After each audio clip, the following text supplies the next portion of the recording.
friend.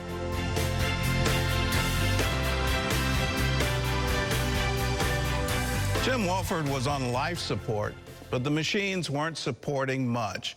He had no brain activity, his organs had all shut down, and then suddenly, Jim got a major wake-up call. All the things that I thought were just some crazy old legend. It's real, it's a dimension that exists. Something far beyond anything I could have ever imagined was happening to me. Jim Woodford, an ambitious, self-made man, earned the nickname Diamond Jim. He was focused on providing a life of luxury for his family. Nothing was too big of a problem. He could fix it. I thought that that was my way of showing her how much I loved her, cared for our family, was by providing everything that I could. But Lorraine, a Christian, prayed for something more.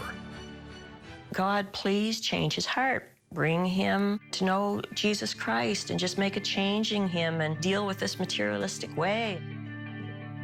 Over the years, the money and materialism had started to consume Jim as he pulled away from his family. I'd wake up in the middle of the night and I would say to myself, is this all there is? At 61 years old, Jim was diagnosed with Guillain-Barré syndrome, a rare incurable disease resulting in chronic pain.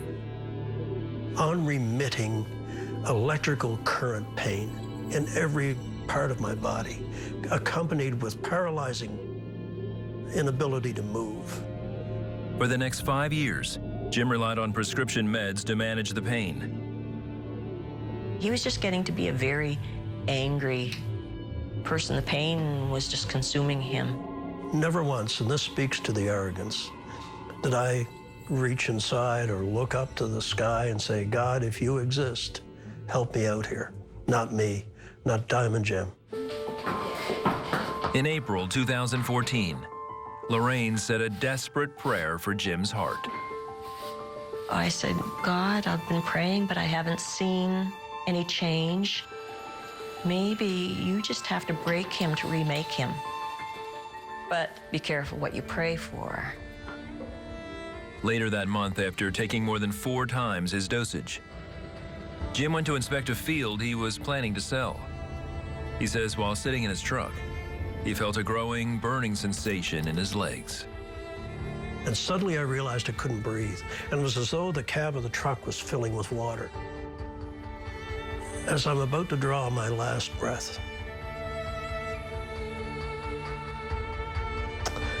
from somewhere inside of me that I didn't even know existed, I cried out, God, forgive me.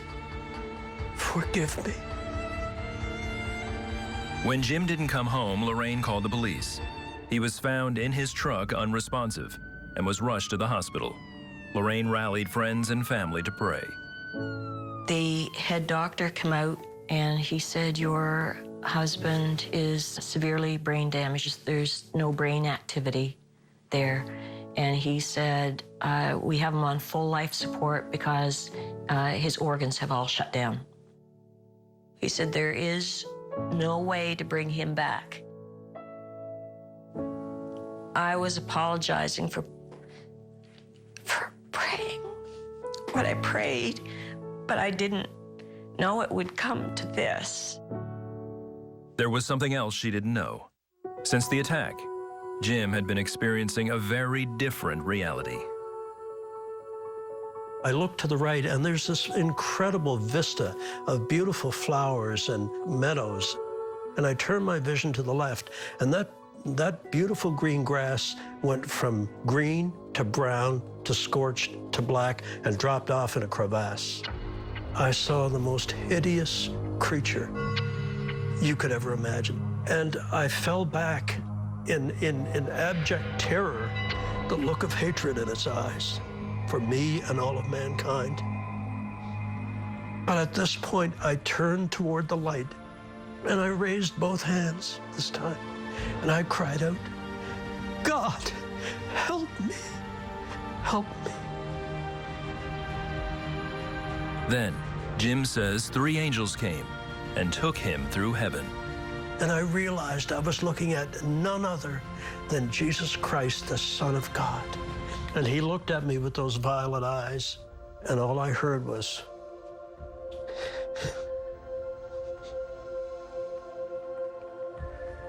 James, what did you do with the life my master gave you? I had no answer. But as I looked into his eyes and he smiled at me, he knew me. I saw such intense love and forgiveness for me who deserved nothing. And that was the moment I was his forever. Whatever was about to become of me, I was his. I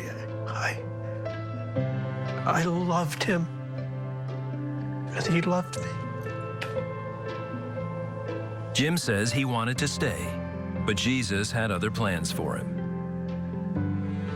Go back and tell your brothers and sisters of the wonders we have shown you.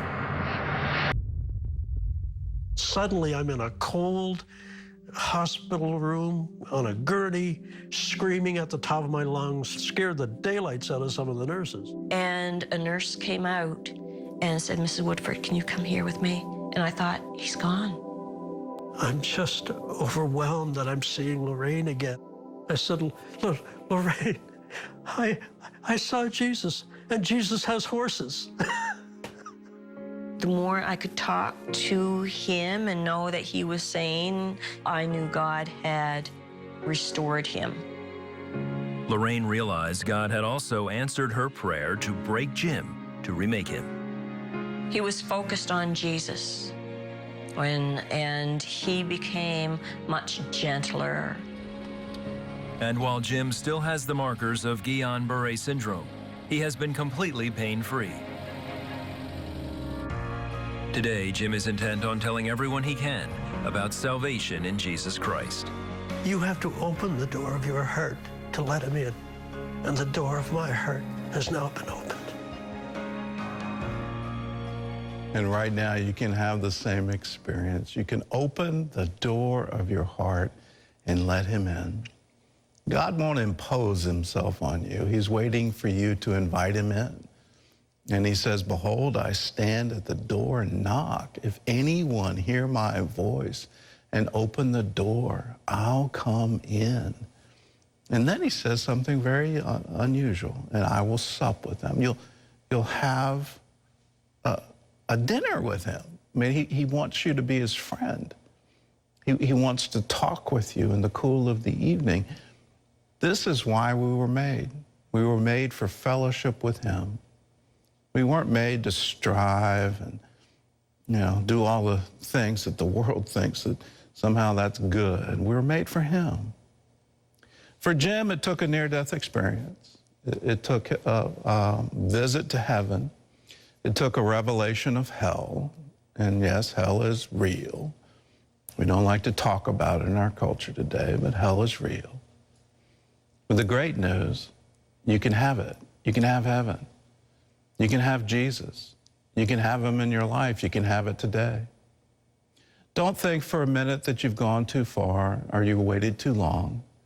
For Jim, he was 61 years old when he finally said, Jesus, will you come into my heart? Will you make me new again?